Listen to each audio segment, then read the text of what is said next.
Dans quelques jours, il va se passer quelque chose d'impressionnant, environ 5 heures, pendant cette nuit si spéciale, dans quelques jours.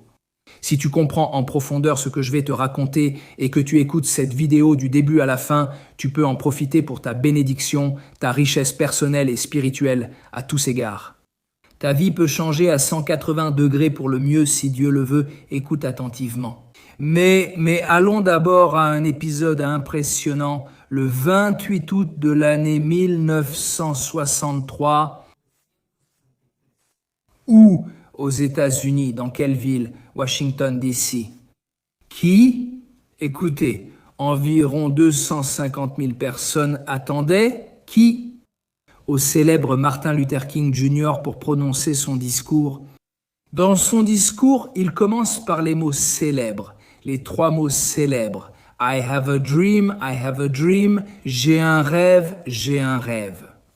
Et dans ce discours si célèbre qu'il prononce pour les droits civiques aux États-Unis, qu'est-ce qu'il fait? Souviens-toi, non. À quel philosophe moderne cela te fait-il penser? Pas à un homme politique célèbre, mais il se souvient des paroles de la Torah, de la Sainte Torah, des paroles de la Bible. Il cite des prophètes. Il cite des prophètes justement pour parler de la liberté de l'être humain. Pourquoi? Pourquoi des prophètes? Pourquoi les prophètes d'Israël? Pourquoi se souvient-il du Dieu d'Israël, évidemment le Dieu de toute l'humanité? Pourquoi? Parce qu'il a compris que pour parler de liberté, il ne s'agissait pas de parler de quelque chose de circonstanciel, de momentané, de quelque chose qui aurait une valeur passagère. Il devait recourir à une valeur éternelle, divine, avec un D majuscule, pour parler de la liberté de l'être humain. Et ici, je veux te dire que dans un autre discours, avant le grand discours de ce célèbre « J'ai un rêve », il l'a mentionné explicitement, dans un épisode très important, spécial, lorsque le peuple juif est sorti d'Égypte, la mer Rouge s'est ouverte. Il l'a mentionné pour parler d'un épisode très important qui s'est passé aux États-Unis, concernant les droits civiques, qui s'est produit en faveur des droits civiques dans l'État, aux États-Unis. Par conséquent, ici nous voyons comment Martin Luther King, ce personnage mondialement célèbre, il savait que s'il voulait parler d'une valeur éternelle comme la liberté, il devait évoquer le peuple d'Israël, la valeur de la liberté d'Israël, de Dieu, la liberté. Et cela devait être éternel, c'était pour toute l'humanité. Maintenant, la valeur de la liberté, il devait valoriser la liberté. Et ici, nous voyons aujourd'hui en profondeur ce jour-là, seulement dans quelques jours, seulement dans la nuit. Depuis le début de l'éternité, à minuit, à peu près 5 heures, il va se passer quelque chose. Un cadeau que Dieu va t'offrir, que si tu le comprends en profondeur, tu peux vraiment recevoir un cadeau que personne d'autre ne peut t'offrir. Ce que tu vas entendre est quelque chose d'inédit. Si Dieu le veut, écoute-le, mais écoute-le et essaye de relier les éléments que je vais t'offrir dans ce cours parce qu'ils peuvent vraiment être une bénédiction absolue pour ta vie et pour ceux qui t'entourent. Et si Dieu le veut, aussi pour toute l'humanité. C'est quelque chose qui ne va pas se limiter à ta personne. Si tu fais cela, cela va vraiment, si Dieu le veut, se multiplier dans ta famille, sur ton lieu de travail, dans ton lieu d'études, auprès de ceux qui t'entourent et dans le monde entier, si Dieu le veut, mais écoute attentivement. Maintenant, je t'invite à voyager avec moi dans le temps. Il y a 3337 ans. Que s'est-il passé à ce moment-là? Que s'est-il passé à ce moment-là? ¿Qué pasó en ese momento? Le peuple d'Israël, nous étions en Égypte, nous étions esclaves en Égypte, nous avons passé beaucoup de temps en Égypte. Imagine que des grands-parents, arrière-grands-parents, enfants, petits-enfants, arrière-petits-enfants, des familles entières, des générations entières ont connu un esclavage amer en Égypte. C'était unique dans l'histoire. Pourquoi? Parce qu'aujourd'hui encore, nous sommes toujours en exil, même si grâce à Dieu, la rédemption a commencé.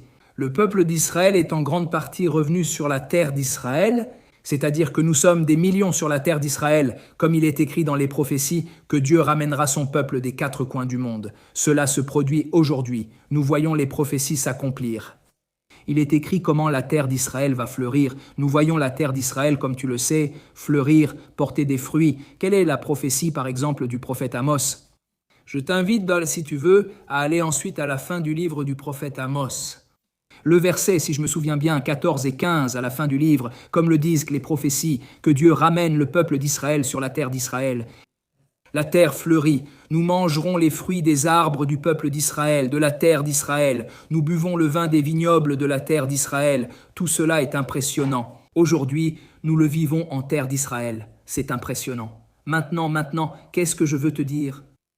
Si tu comprends cela, que le peuple d'Israël est en terre d'Israël, mais tu comprends aussi que malheureusement nous sommes encore en diaspora, cette histoire a duré 2000 ans. C'est-à-dire, pendant 2000 ans, nous avons été en diaspora dans différents endroits du monde. Mais qu'est-ce qui s'est passé ? Par moments, le peuple d'Israël. Nous étions dans des endroits où nous étions bien, relativement bien, et dans d'autres endroits, nous pouvions être en danger imminent. Par exemple, durant l'Inquisition, les pogroms en Russie ou l'Holocauste. En Allemagne, en Pologne, dans toute l'Europe de l'Est, partout où l'Allemagne nazie est arrivée, et il y avait des endroits éloignés où il y avait des Juifs qui allaient bien, grâce à Dieu. Mais il y a eu un moment dans l'histoire où ce n'était pas des exils, le peuple d'Israël était sur la terre d'Égypte, esclave, il n'y avait nulle part où fuir. Et en fait, il est écrit qu'aucun esclave n'est sorti de la terre d'Égypte, et c'est quelque chose de très profond. Et en fait, je t'invite et je te demande, si tu veux bien sûr, d'écrire dans les commentaires, quelles sont tes Égyptes que tu vis aujourd'hui ? Parce qu'il faut savoir que l'Égypte, ce n'est pas comme on dit en anglais Égypte, Égypte. En hébreu, on dit Mitzraïm, qui vient du mot Meitzarim. Meitzarim signifie contrainte, resserrement, étroitesse. Qu'est-ce qui te rend étroit ? Qu'est-ce qui te contraint ? Qu'est-ce qui t'empêche de t'épanouir, d'être toi-même ? Ça, c'est ton Égypte personnelle.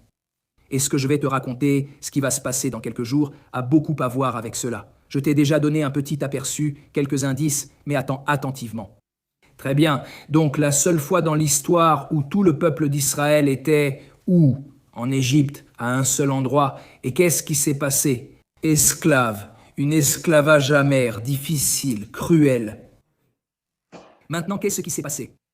Le peuple d'Israël, nous étions dans une situation si difficile que nous n'avions même pas de mots pour prier Dieu.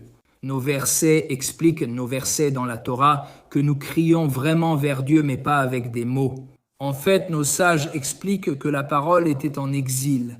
C'est-à-dire, au niveau profond de la Kabbale, les sages de la Kabbale expliquent ce qu'on appelle Galut HaDibour.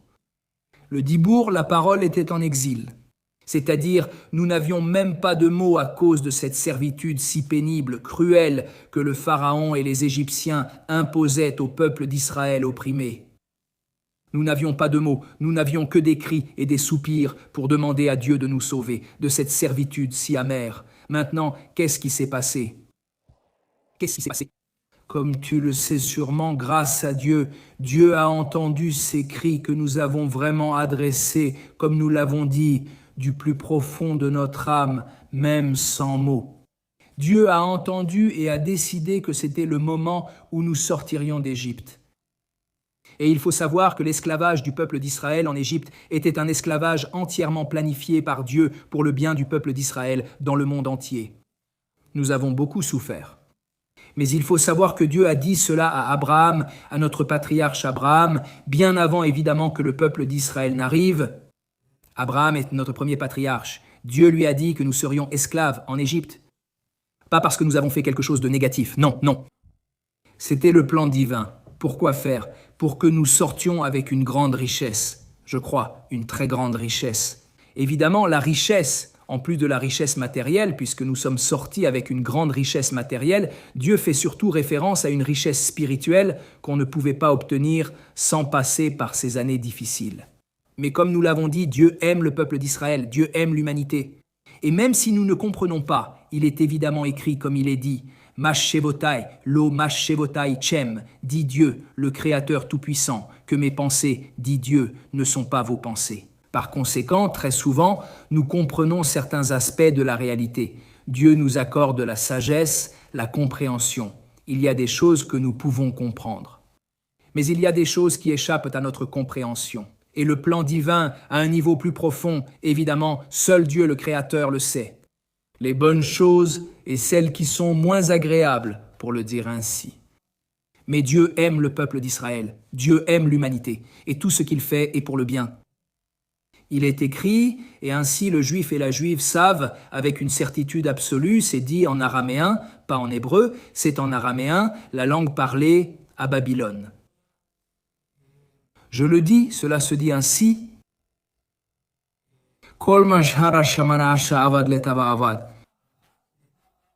C'est-à-dire, je l'ai dit un peu avec mes mots, mais je le dis en hébreu, kol kolmash, ayemose, akol ose tova, ou en espagnol, tout ce que Dieu le Créateur fait, il le fait pour le bien. C'est-à-dire, il faut savoir qu'il y a un principe spirituel, que en fait, nous devons tous croire cela et le savoir avec une certitude et une foi absolue, que tout ce que Dieu fait est pour notre bien. Que ce soit évidemment quelque chose d'objectif, quelque chose de bon, c'est quelque chose de bon et de doux, que toujours, si Dieu le veut, tout soit toujours doux pour notre compréhension. Il faut demander cela à Dieu si Dieu le veut, que tout soit doux, mais aussi ce qui est amer, que Dieu nous le permette. Il faut demander à Dieu que tout reste doux, mais s'il y a de l'amertume ou des difficultés, il faut savoir et avoir une foi absolue que c'est avec un amour absolu de Dieu envers nous. C'est un principe spirituel. Très bien. Je vais continuer à te donner des indices.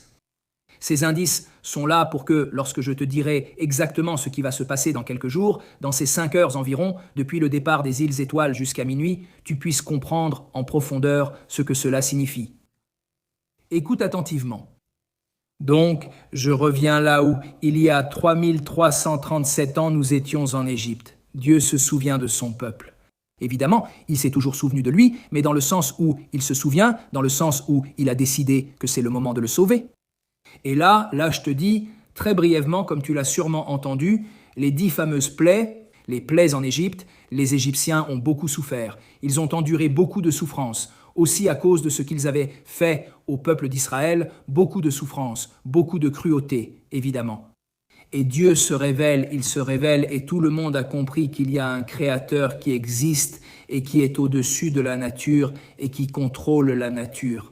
Il faut savoir que les plaies, les 10 plaies, en fait Dieu, à travers la nature, a renversé l'ordre naturel, c'est-à-dire qu'il a fait des choses. Par exemple, tout le sang d'Amas, Phardéa, le sang et les grenouilles, et les poux et les animaux sauvages, c'est-à-dire les 10 fameuses plaies. Dieu a essentiellement utilisé la nature. Évidemment, tout est sous son contrôle. Il n'y a rien qui échappe à la domination de Dieu. Que Dieu nous le permette, évidemment. Dieu est le Créateur, le Tout-Puissant, qui supervise chaque incendie, chaque instant. Il a supervisé, il supervise, il supervisera à chaque instant notre monde, chacun d'entre nous et chacune d'entre nous. Dieu, chaque chose, chaque instant, chaque molécule, évidemment Dieu les gouverne, il décide de ce qui arrivera. Et ainsi, Dieu a fait une grande révélation unique dans l'histoire,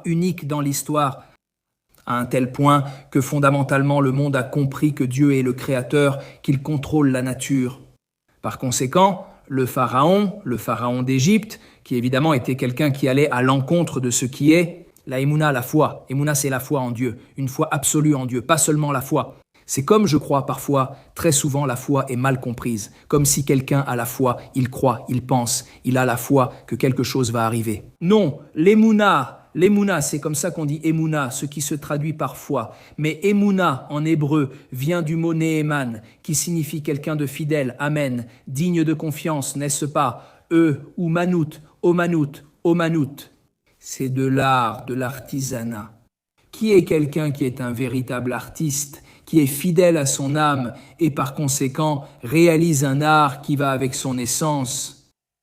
Je vous donne des idées autour du mot « émouna », la racine. En hébreu, très souvent, nous comprenons le mot ou généralement à travers la racine du mot. Comme vous le voyez, émouna, amen, néhéman, néhémanout, qui signifie fidélité, ou oman, qui est artiste, ou omanout, qui est l'art. C'est-à-dire, nous voyons que beaucoup de mots nous pouvons comprendre, ou par exemple, amin, quelque chose, amin, c'est quelque chose qui est vraiment fidèle. Qu'est-ce que cela signifie? Quelque chose d'amin, par exemple, quelqu'un a une voiture, une auto qui est à main, par exemple, depuis 30 ans, elle n'est jamais allée chez le mécanicien. Qu'est-ce que cela signifie? Cette voiture est à main, on sait que cette voiture, cette auto fonctionnera. C'est quelque chose d'amin, comme amen, vous comprenez? Par conséquent, l'émouna en Dieu, selon le judaïsme, est une émouna avec une certitude absolue, bitaon, une confiance absolue. C'est comme nos sages donnent un exemple, c'est comme quelqu'un qui va dans une foire et voit qu'il y a des vendeurs qui mettent des pancartes sur des objets artisanaux et écrivent « S'il vous plaît, ne touchez pas, faites attention, éloignez-vous, s'il vous plaît ». Et il voit quelqu'un, un vendeur, qui a un marteau et qui a des œuvres, il a des cruches qu'il a faites, il frappe la cruche, il dit « Venez et essayez, prenez le marteau, testez à quel point ma cruche est solide ». C'est cela le judaïsme et la Torah. La Torah, et cela a beaucoup à voir avec ce qui va se passer dans quelques jours, ce que je vais vous raconter, si Dieu le veut, la Torah est une Torah, Torah Temet, dit-on, une Torah véritable, parce que Dieu l'a donnée. La Torah est pleine de questions, dans le sens où les questions sont les bienvenues. Quand on étudie la Torah avec un compagnon d'études, on se demande constamment « Qui a dit cela et pourquoi l'a-t-il dit ? Donne-moi une preuve, je vais te donner la preuve qui la réfute. » Non, moi j'ai une preuve qui réfute celle avec laquelle tu me réfutes. C'est-à-dire, c'est ainsi que fonctionne la sagesse du judaïsme. C'est comme un prisme, c'est comme un diamant. En fait, je vais te montrer quelque chose qui va te faire comprendre de façon très visuelle ce que je veux te dire. Regarde, il faut comprendre que la Torah, c'est comme le polissage d'un diamant. Il y a un sage qui dit ceci et un autre sage qui le dit différemment. D'un autre point de vue, tout est aimé, tout est réel et vrai. Mais je vais te donner, regarde ça. Qu'est-ce que c'est ici ? Une pierre. Si on la retourne, c'est une belle améthyste. Ici, tu vois dans l'améthyste différentes couches et tu vois différents reflets et différentes faces et côtés. La Torah, de façon métaphorique, possède de nombreuses facettes et une grande profondeur. Elle s'étudie sur 4 niveaux. Le Pardé, Pshat, Remé, Drash et Sod. Pshat, Remé, Drash et Sod. Pshat est la partie la plus littérale. On l'étudie toujours selon ce que les sages expliquent, la partie la plus littérale. Il ne faut pas la comprendre seulement comme ce qui est écrit. Il faut aussi considérer l'explication des sages, la Torah orale reçue au mont Sinaï, en plus de la Torah écrite. En gros, Dieu a expliqué à Moïse la Torah écrite, qu'il lui a donnée, et la Torah orale est l'explication de la Torah écrite. Cela s'est transmis de génération en génération, de Moïse à aujourd'hui et, si Dieu le veut, pour toujours. Cela a un lien fort avec ce que je vais vous raconter dans quelques jours. C'est impressionnant. Tout se relie, et tu verras, si Dieu le veut, tu verras ce diamant brut à la fin de ce cours. La Torah, comme nous l'avons dit, est comme un diamant. On en voit l'aspect littéral étudié avec les sages. Le remez est plus suggéré, le drash est plus suggéré, le sodé, ce sont les secrets de la Kabbale, encore plus suggérés. Comme un grand iceberg, on ne voit que la pointe de l'iceberg, et sous les eaux gelées, il y a des profondeurs et des secrets incroyables et impressionnants.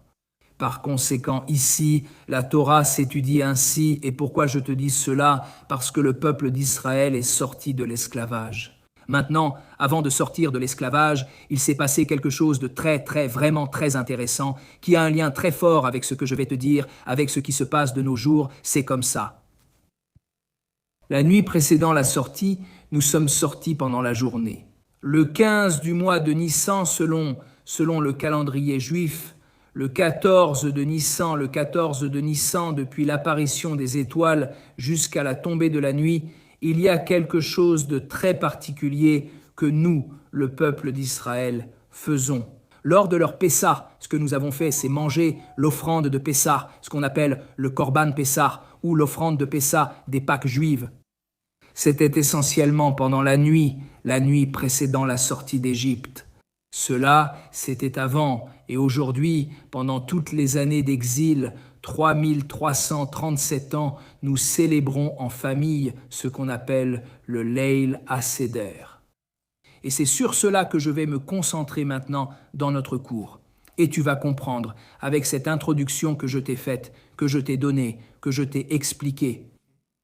Tu comprendras en profondeur ce que je vais te raconter sur ce que nous, les Juifs, faisons aujourd'hui et pourquoi cela te concerne, que tu sois juif ou non. Écoute bien. Leil HaSeder. D'abord, les étoiles apparaissent, les Juifs sortent pour prier dans les Matekin-Iot, dans les synagogues, dans les lieux de prière, puis nous rentrons chez nous. Et si tu veux, la table est magnifique. C'est la nuit la plus spéciale de toute l'année. Il faut savoir que pendant ces 5 heures, c'est toute la journée de Pessa, mais surtout, en tout, cela fait environ 25 heures au total, plus ou moins, mais en gros, ce sont ces 5 heures. Depuis la tombée de la nuit, dès l'apparition des étoiles jusqu'à minuit, le moment où l'on mange ce repas festif, il se passe des choses spirituelles impressionnantes, alors écoute attentivement la table dressée. Il y a 15 signes, on les appelle les manières, il y a 15 signes, il y a 15 étapes, dans lesquelles nous arrivons comme des esclaves, même aujourd'hui, chacun avec sa propre forme d'esclavage, même si, grâce à Dieu, nous ne sommes plus esclaves en Égypte, mais chacun est, d'une certaine manière, esclave de sa propre servitude. Et j'aimerais que tu écrives dans les commentaires, quelles sont tes formes d'esclavage ? C'est ce qui t'a servi devant Dieu, pas une personne, mais quelle chose t'a servi, quel aspect t'empêche d'être toi-même. C'est une sorte de parenthèse et je continue avec 15 étapes dans lesquelles on arrive à la loi, on cède comme un esclave et on en sort après ces 15 étapes comme quelqu'un de totalement libre. Et cette lumière, c'est ce qui va vraiment te changer la vie. C'est impressionnant. Nos sages kabbalistes expliquent que la même lumière spirituelle de liberté, cette lumière métaphysique spirituelle que Dieu a offerte il y a 3337 ans, c'est la même lumière.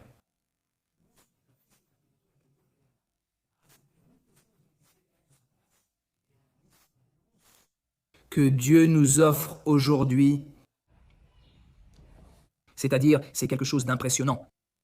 Il y a 5 heures, surtout toute la journée, en général toute la journée, mais disons à un niveau plus fort, plus puissant.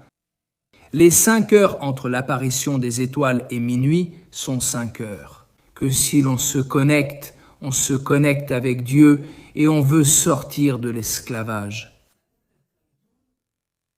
Il a une force, un don absolu que malheureusement beaucoup de gens ne connaissent pas. C'est un cadeau, une lumière qui pense, la sortie du peuple israélien d'Égypte, une lumière incroyable, unique dans l'histoire.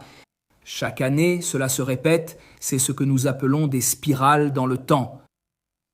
Il faut savoir que chaque fête du peuple israélien représente essentiellement une spirale, et ce point s'élève dans l'esprit, il monte dans la spirale. Il faut savoir que Dieu, comme je l'ai dit dans d'autres vidéos, Dieu fait aller ce monde de bien en mieux. Il faut savoir que dans cette ascension de mieux en mieux, il y a des montées et des descentes. Évidemment, on voit des montées et des descentes dans le monde, dans l'humanité, mais il faut savoir que Dieu aime son humanité et la conduit comme une spirale ascendante de mieux en mieux. Maintenant, il y a un point où ce point s'élève chaque année de mieux en mieux, comme nous l'avons dit auparavant, avec l'énergie spirituelle originelle, mais toujours vers le haut, si Dieu le veut. Pourquoi ? L'énergie de Pessah, de la Pâque, du moment où Dieu décide de faire sortir le peuple israélite, c'est une énergie avec des miracles qui n'ont jamais été vus à nouveau dans le monde. 10 plaies, comme nous l'avons dit, l'ouverture de la mer Rouge, impressionnant, des choses incroyables que nos sages expliquent. Que la personne la plus simple de cette génération, il y a 3337 ans, quelqu'un qui ne savait peut-être pas lire ni écrire, a eu un niveau prophétique, il a perçu la présence divine d'une manière que plus tard, le grand prophète Ézéchiel, fils de Bouzi, prophète incroyable du peuple israélite, n'a pas atteint ce niveau prophétique. Pensez au prophète Ézéchiel, impressionnant, le prophète Ézéchiel n'a pas atteint le niveau prophétique qu'une personne simple à l'époque des îles d'Égypte a atteint. Parce que, évidemment, c'est un cadeau de Dieu. Dieu a donné comme une rafale d'émouna, de foi, de présence divine, impressionnant. Et ensuite, il l'a retiré. C'est très intéressant, c'est ce qui se passe. Depuis la sortie d'Égypte, il y a 49 jours jusqu'au 50e, qui est lorsque Dieu offre la Torah au peuple israélien sur le mont Sinaï. Il y a 49 jours qu'après avoir vu cette lumière impressionnante, Dieu, d'une certaine manière, a emmené cette lumière vers le ciel. Disons qu'il a retiré la lumière et soudain c'est nous-mêmes, après avoir perçu une lumière incroyable de liberté. Désormais Dieu nous donne le libre arbitre et monter lentement 49 marches jusqu'à atteindre le 50e jour qui est lorsque Dieu offre au peuple israélien la Torah pour la bénédiction du monde entier. Maintenant, que faisons-nous? Que faisons-nous cette nuit si spéciale? Écoute attentivement. Je vais te chanter les 15 simanim, les 15 prières, signes, ou les 15 marches. Dans ce cas, ce sont 15 marches, 15 choses que nous faisons lors de ce Leila Seder. Au Leila Seder, c'est la nuit du Seder de Pessah. Seder signifie ordre. Il y a un ordre très très méticuleux à suivre, comme si quelqu'un te disait « Écoute, je vais t'expliquer comment accomplir une action spirituelle impressionnante. Que faire ?»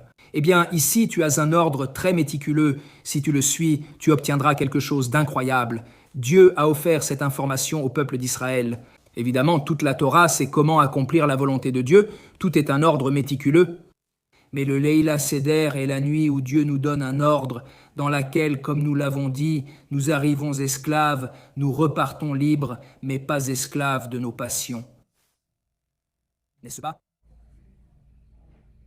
Pas esclaves de nos passions, nous sortons libres de nos passions et nous devenons des serviteurs de Dieu, ce qui est la plus grande liberté. On pourrait dire, on sort libre, on fait ce qu'on veut. Malheureusement, qu'est-ce qui s'est passé? Dans le monde entier, avant de faire les 15 simanim, je veux te dire quelque chose d'impressionnant. Pense au monde entier. Quand il y a un peuple qui est opprimé, au fond, qu'est-ce qu'il veut? La liberté, bien sûr. Mais qu'est-ce qui se passe? Si ce peuple opprimé est libéré, il a différentes options en général, ou opprimer le peuple qu'il avait soumis à son autorité. C'est-à-dire que l'opprimé devient oppresseur, ou bien un peuple extérieur qui vainque l'oppresseur. Et maintenant, ce peuple opprimé est-il libéré, ou bien s'en va-t-il simplement d'ici? Fondamentalement, la question est, je suis libre, que vais-je en faire? Comment puis-je? Qu'est-ce que je fais de cette liberté? En réalité, quand on y pense, quand un peuple opprimé est libéré, il y a des cris et on détruit les monuments de l'ancien dirigeant autoritaire, comme on l'a vu dans différentes villes.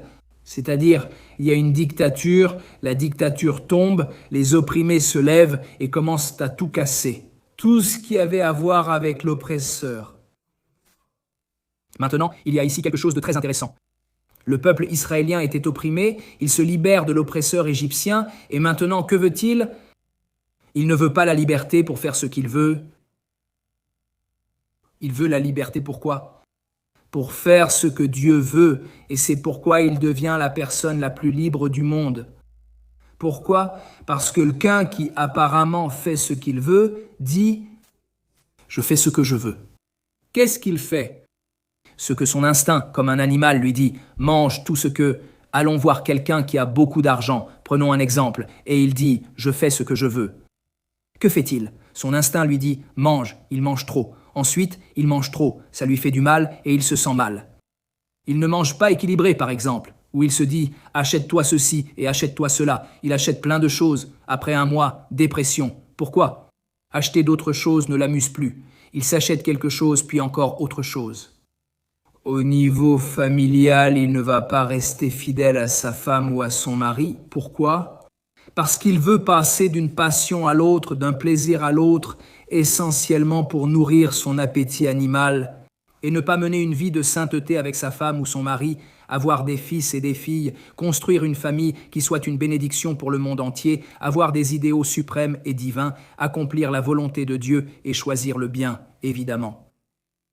N'est-ce pas? C'est quelqu'un qui donne un exemple, évidemment, parce que nous allons lire beaucoup d'exemples, mais c'est un exemple pour comprendre de façon concrète. Mais le peuple d'Israël, nous sommes sortis de l'oppression, soudain nous sommes libres, et qu'est-ce que nous voulons? Servir Dieu. Parce que pourquoi? Parce que la fidélité à Dieu implique la liberté absolue, parce que je fais ce que Dieu, le Créateur Tout-Puissant, qui m'a créé, qui a créé ce monde et cette humanité, veut pour la bénédiction du monde entier. Par conséquent, je fais ce que je dois faire. Il existe une très belle définition que j'ai entendue. Quelle est la définition du bonheur ? C'est cette sensation et cette émotion que l'on ressent quand on sait qu'on fait ce qu'on doit faire. Encore une fois, cette émotion et cette sensation que l'on ressent quand on sait qu'on fait ce qu'on doit faire, c'est la plus grande joie. Et laquelle est-ce ? Qu'est-ce que je veux faire ? Ce que Dieu, notre Père au ciel, veut pour moi. Avim Yusha Vayamayim, comme on dit en hébreu, notre Père au ciel, le Créateur Tout-Puissant, qui t'aime et a confiance en toi, et qui te crée et t'a créé pour que tu accomplisses ta mission dans la vie. Quelle bénédiction tu as, quelle bénédiction nous avons. Considère que tu peux dépasser les anges qui n'ont pas de libre arbitre et obéissent toujours à Dieu. Et toi, vraiment, Dieu t'offre la vie qui est chaque instant de ta vie. Pourquoi faire ? Comme il est dit en hébreu, Baharta Bahaim, et tu choisiras la vie. Dieu te place, comme il est écrit dans le verset, et pour le dire avec mes mots, Dieu nous dit, je mets devant toi la vie et la mort, le bien et le mal, et tu choisiras la vie. C'est-à-dire, Dieu t'offre un trésor incroyable qui est le libre arbitre, la possibilité de choisir ta vie. Chaque action, chaque instant, chaque circonstance de ta vie, Dieu te dit, choisis la vie, choisis la vie. En fait, quelque chose d'impressionnant, lorsque Dieu donne les tables à Moïse, il est dit que les tables étaient, je le dis en hébreu, puis je traduis, il est dit « Harut al-alalujot ». Harut al-alalujot, au sens littéral, ce serait inscrite sur la pierre, comme si Dieu, en gros, avait inscrit les 10 commandements sur la pierre. Et nos sages expliquent, ils disent « Harut peut se lire Jerut ». Comme je vous l'ai déjà expliqué avec le diamant, tout est vrai dans la Torah. Chaque aspect est vrai, comme celui-ci, comme cette améthyste. Cette améthyste, tout est réel, c'est la même améthyste. Mais si on la regarde d'ici, on ne la voit pas d'ici, au moment où on la regarde d'ici. Par conséquent, la Torah est impressionnante, elle est infinie, parce que, évidemment, c'est la voix de Dieu pour nous, c'est un cadeau qu'il nous fait. Donc, chaque facette est unique. Et nos sages nous disent, ne lis pas Harut, ne dis pas inscrit. Évidemment, c'était inscrit, mais il dit « va au-delà de cela ». Gerut, qu'est-ce que c'est ? Ce sont les mêmes mots. Harut, Gerut. Liberté. Qu'est-ce que ça veut dire ? Je le dis avec mes mots, si tu vis une vie de Torah, c'est-à-dire faire la volonté de Dieu avec la blessure d'un cœur, si Dieu le veut, tu es Geruti, tu es libre. Tu es libre, pourquoi ? Tu n'es pas esclave de tes passions animales, mais tu les mets de côté. Toutes tes passions animales, où les diriges-tu ? Vers la volonté de Dieu. Par exemple, quelqu'un est très intelligent. Et on peut dire, eh bien, avec cette intelligence, j'ai 2 voies, en gros. Ou dire, eh bien, je vais utiliser mon intelligence pour faire de ce monde un monde meilleur. Voir comment je peux, par exemple, générer ça peut être une société qui se consacre à cela, une organisation qui se consacre à l'autre, c'est-à-dire j'améliore le monde de Dieu car Dieu m'a donné l'intelligence pour en faire le bien. Ou quelqu'un dit non, quiconque veut utiliser son intelligence pour s'enrichir ou pour avoir des honneurs, c'est-à-dire pour quelque chose de très égoïste. C'est-à-dire, Dieu nous dit, bien sûr, utilisez tout ce que je vous donne. Tu es fort, tu es intelligent, tu as une bonne oreille pour écouter et donner un bon conseil.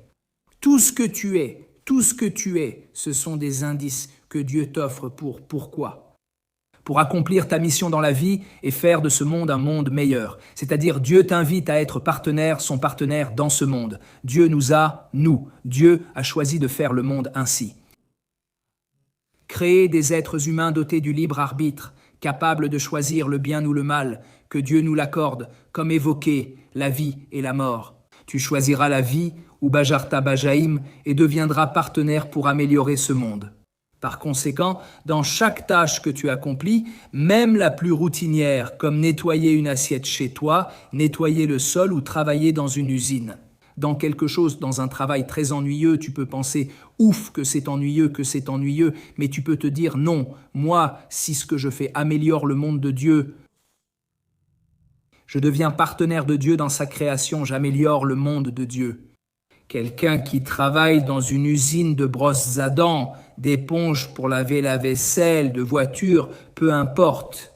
Il est comptable dans un cabinet de conseil, il est avocat, il est acteur, il est enseignant, il est chauffeur. Tout ce que tu fais, tu aides les gens à avoir une vie meilleure. Par conséquent, tu rends ce monde, oui évidemment, si tu le fais de manière éthique et correcte, tu fais du monde de Dieu un monde meilleur. Tu es le partenaire de Dieu, c'est sa création, impressionnant.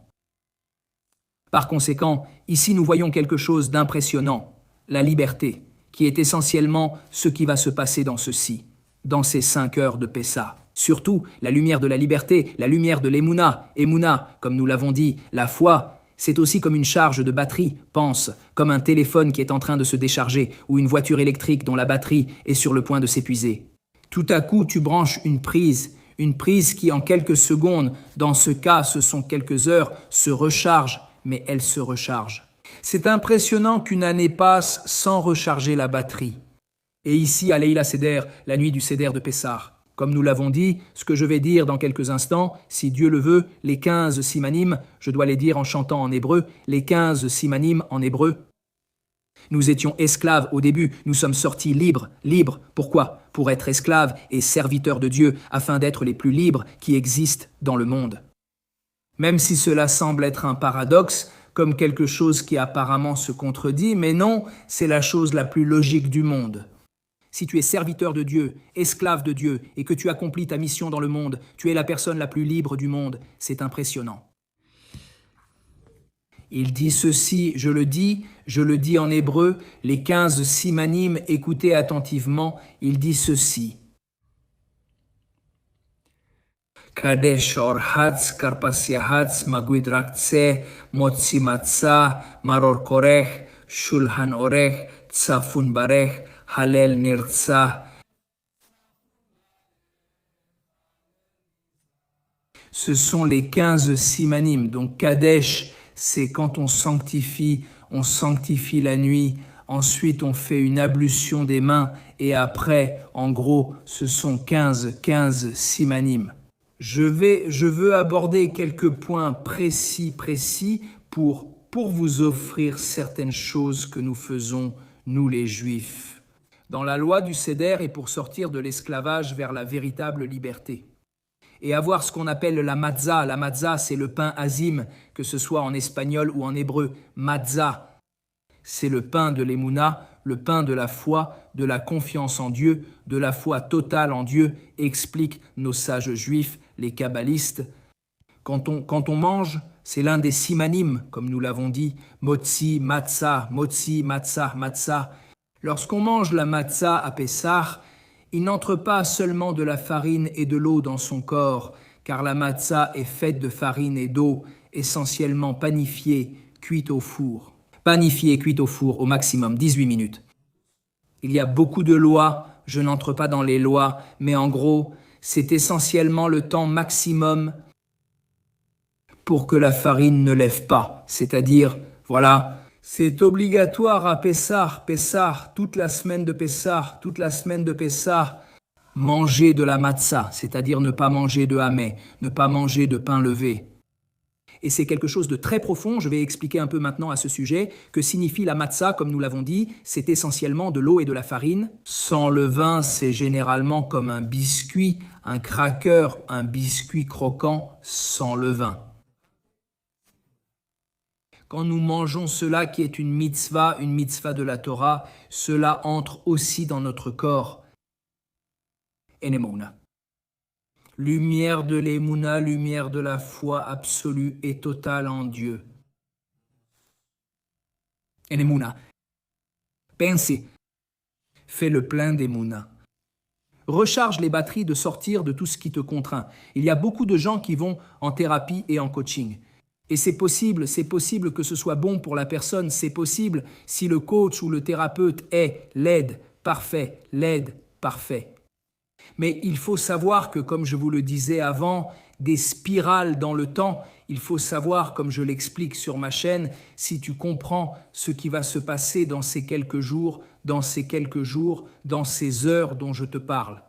Et tu comprends l'énergie spirituelle qui va descendre et d'une certaine manière, tu t'alignes et tu te connectes à cette énergie.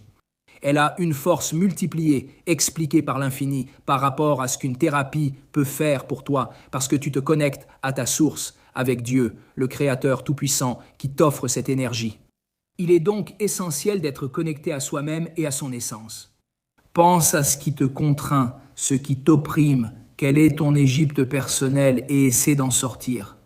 Viens en priant Dieu, comme nous l'expliquent nos sages kabbalistes. Explique à Dieu comment tu te sens avec tes propres mots, pas avec des mots éloquents, non, avec tes mots dans ta langue. Comme tu parles, explique à Dieu comment tu te sens, ce qui t'arrive, comment tu te sens. Et ainsi, avec la matzah, nous les Juifs, nous nous unissons à la lumière de la liberté, à la lumière de l'émotion, à l'émouna. Et il y a quelque chose de très intéressant, c'est qu'à un moment donné, il y a un moment où nous unissons la matzah avec le maror. Le maror, ce sont les herbes amères. La matzah, nous avons dit que c'est le pain de l'émouna. Le maror, ce sont les herbes amères. Et nous mangeons comme dans un sandwich où nous réunissons la matzah et le maror ensemble. Impressionnant. Pourquoi ? Une explication impressionnante, il faut savoir que d'une part, la matzah, qui symbolise aussi l'humilité, le hametz, qui est le pain levé, est un pain moelleux et gonflé. Cela ressemble au niveau symbolique à l'ego, à l'orgueil. Ici, nous venons d'un lieu d'humilité devant Dieu, devant toute l'humanité, devant notre loi, le Seder. Avec beaucoup d'humilité, avec une matzah fine, une humilité, et nous arrivons. Et là, comme dit, dans une émouna, matzah, maror, herbes amères, nous les unissons. Et ici, nous voyons quelque chose dont nous avons parlé au début du cours, c'est lorsque nous comprenons que même les moments qui peuvent être amers, comme nous l'avons toujours dit, il faut demander à Dieu que tout soit doux pour nous, si telle est sa volonté. Mais s'il y a des moments amers, il faut les entrelacer avec l'émouna, la certitude et la foi absolue en Dieu, que Dieu nous aime. Dieu aime l'humanité et Dieu veut le meilleur pour nous. Et s'il y a un moment, un obstacle, un moment qui est un défi, il faut savoir que là se cache un trésor et que de là nous allons sortir, si Dieu le veut, plus fort pour gravir un échelon vers la liberté spirituelle, émotionnelle dans tous les sens. C'est-à-dire comme un athlète dont le meilleur entraîneur, pour l'emmener aux Jeux Olympiques, lui met les meilleurs obstacles, pas les pires, pas les plus bas, il lui met des obstacles difficiles qu'il doit sauter, franchir, passer en dessous ou sur le côté. Comment faire ? Cet athlète ira très bien préparé aux Jeux Olympiques parce que chaque obstacle l'amène un échelon au-dessus de là où il était auparavant. Ainsi, au niveau métaphorique, Dieu nous offre des défis dans notre vie, encore une fois, que ce soit toujours, si Dieu le veut, toujours doux. Des défis, pourquoi faire ? Pour que nous sachions d'abord comprendre que ce défi vient de celui qui t'aime le plus au monde, c'est-à-dire Dieu, le Tout-Puissant. C'est pour ton bien car Dieu veut t'élever au-dessus de ton niveau précédent. Par conséquent, si l'on vit ainsi, c'est impressionnant. Et le moment le plus propice pour recevoir cette lumière spirituelle, c'est Pessah, la Pâque juive, la nuit du Seder. La nuit du Seder.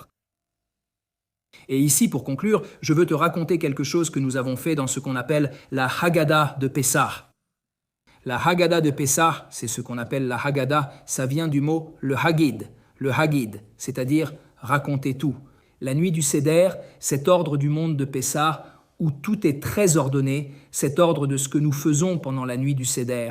La nuit du Seder de Pessah est écrite dans le livre qui s'appelle la Haggadah. La Haggadah vient du mot le Haggid, qui signifie essentiellement raconter. Comme nous l'avons dit précédemment, en Égypte, il y avait le Galut Hadibour, il y avait un exil de la parole.